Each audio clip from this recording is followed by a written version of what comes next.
French Touch. Bonjour à tous, nous sommes Olivia de Fayette et Fanny Sollet, les fondatrices d'une galerie d'art nouvelle génération qui s'appelle Willow and Grove. Une galerie d'art nouvelle génération, qu'est-ce que c'est en deux mots? C'est une galerie qui essaye de bousculer les codes traditionnels, d'ouvrir les portes de la galerie à un public de non-initiés.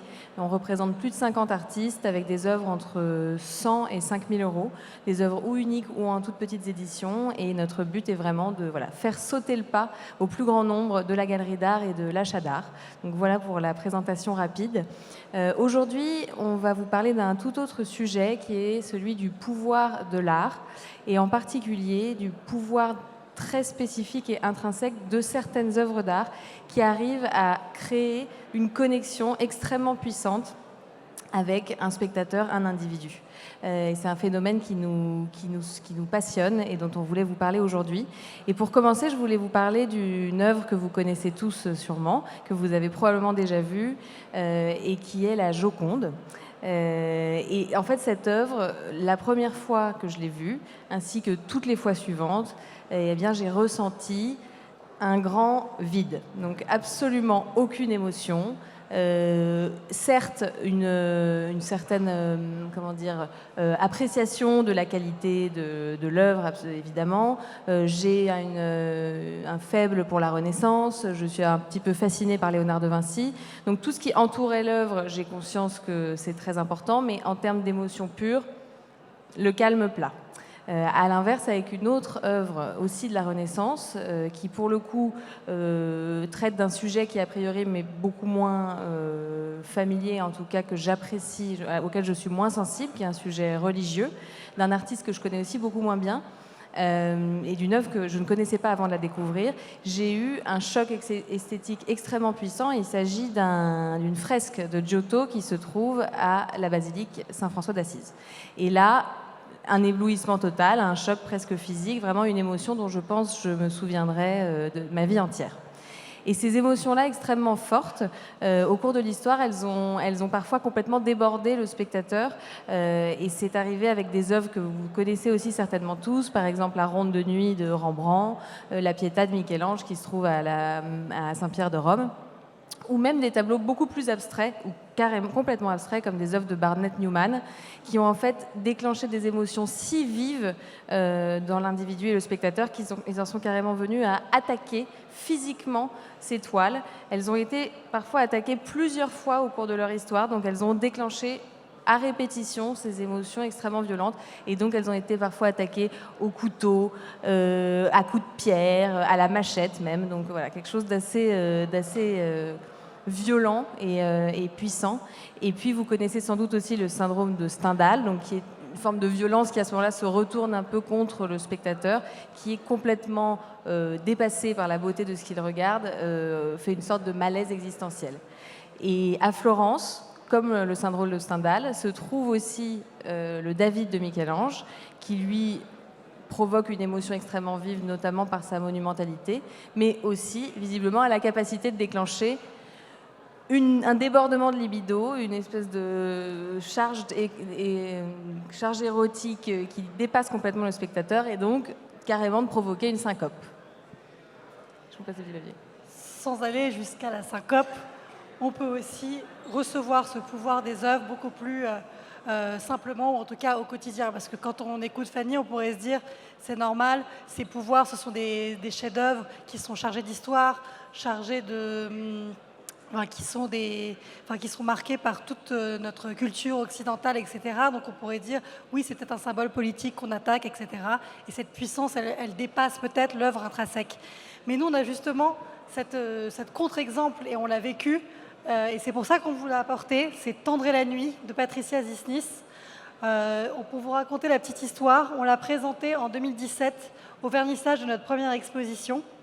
On était du coup une galerie inconnue, l'artiste était inconnu, cette œuvre était inconnue, et pourtant quelque chose de magique, vraiment un pouvoir magique a émané de cette œuvre pendant ce vernissage, parce qu'elle était disponible en 11 exemplaires, la dernière étant ici, et les 11 exemplaires ont été vendus ce soir-là, et c'était une espèce de traction assez extraordinaire, puisque les gens les acquéreurs étaient là, je l'aime, je la veux, je ne sais pas pourquoi, mais je la veux.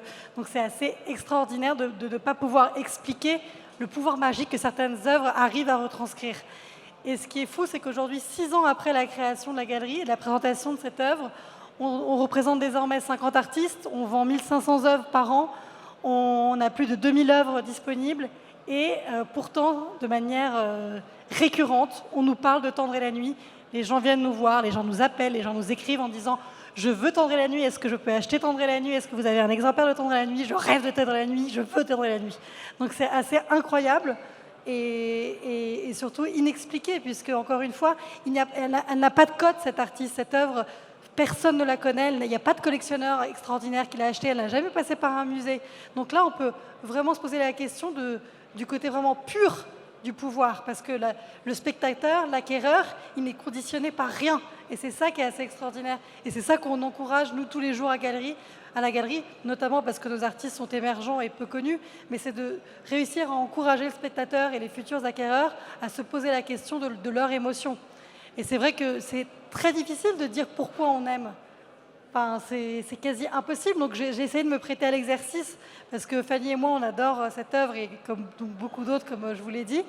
Et moi, je sais qu'elle me plaît parce qu'elle est à la fois charnelle, féminine, elle est rassurante parce qu'elle a un côté extrêmement maternel et en même temps, c'est vraiment une ode à la femme. Donc toute cette dualité, toute cette complexité, alors qu'elle reste quand même un petit peu abstraite. Il n'y a pas de visage, il n'y a pas de regard et elle est quand même extrêmement prenante. Mais c'est vrai que, encore une fois, pouvoir mettre des mots sur son émotion, c'est parfois un petit peu compliqué. Un petit peu compliqué, oui. Et c'est pour moi extrêmement compliqué. Donc moi, je ne ferai pas cet exercice que tu arrives très bien à faire. Et je pense que ce qui me fait personnellement le plus peur dans le fait de mettre des mots sur mon sentiment et mon ressenti par rapport à une œuvre, c'est que j'ai vraiment l'impression que jamais l'expression orale ne sera à la hauteur en fait de ce que je ressens et que ça va même quelque part dégrader mon expérience de l'œuvre. Avant d'avoir notre galerie, on était toutes les deux chez Christie's, donc une très célèbre maison de vente aux enchères où il était de bon ton de faire des grands discours sur des œuvres avec un air très savant. Donc même à ce moment-là, on y est resté 10 ans, ça restait pour moi quelque chose de vraiment difficile et même contre nature et encore une fois à l'encontre de mon expérience de l'œuvre d'art elle-même. Et donc je pense que c'est aussi pour ça qu'aujourd'hui dans la galerie, on remet vraiment cette émotion brute et pure et sans grand discours au cœur de notre mission au quotidien. On essaye de créer ce déclic avec le spectateur. On va d'atelier en atelier à la recherche justement de cette petite étincelle et de ce moment où on va se regarder au détour d'une pièce de l'atelier et se dire oui, c'est vraiment le futur candidat qu'on a envie d'amener à notre public parce que ça y est, on l'a trouvé, on a cette puissance pure et cette joie, et c'est ça qu'on veut apporter à nos clients. Et on est convaincu que chaque œuvre est destinée à une personne. Donc il faut simplement faire ce chemin avec chacun d'entre vous, si vous venez à la galerie, en tout cas avec chaque personne qui le souhaite, pour justement créer cette connexion qui est si spéciale. C'est vrai que ça peut être plus facile à dire qu'à faire. La preuve en est, c'est que la plupart des gens qui viennent à la galerie, comme ce sont des non-initiés, et c'est aussi ça qu'on cherche, nous, à réussir à convaincre un maximum de gens de vivre entourés d'œuvres d'art, la première phrase qu'ils nous disent, c'est « Attendez, mais moi, je n'y connais rien ». Et ça, on leur dit direct, c'est la phrase interdite. On n'a pas besoin d'être Mozart pour savoir si une musique nous plaît, si un son nous déplaît. On n'a pas besoin d'être Hélène Darroze pour savoir si un plat est dégueu ou extraordinaire. Non, l'idée, c'est de vous faire confiance et de juste être libre en fait, face à vos propres goûts. Et c'est ça qui est extrêmement difficile à réaliser parce qu'aujourd'hui, on est extrêmement conditionné.